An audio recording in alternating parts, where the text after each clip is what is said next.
नमस्कार. आज मी तुम्हाला बनवून दाखवणार आहे अंडा फ्राय. अंडा फ्राय बनवण्यासाठी अंडे उकडून तुकडे केलेले आहेत. तेल, काळं तिखट, हळद, मीठ आणि कोथिंबीर. तर इकडे मी कढई गरम करायला ठेवलेली आहे. इथे चहा उकळतोय, इथे पोहे तयार आहेत. तर चला मी तुम्हाला अंडा फ्राय करून दाखवते. चहा उकळलेला आहे. अद्रक ठेचून मी चहामध्ये घालते. ह्याच्यामध्ये घालूया आपण तेल. तेलामध्ये घालायची आपल्याला हळद, चवीनुसार मीठ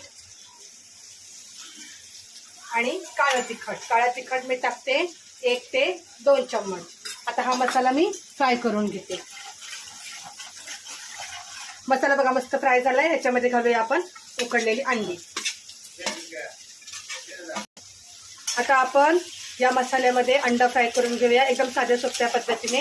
हा अंडा फ्राय आणि पाव मुलांना खायचा आहे.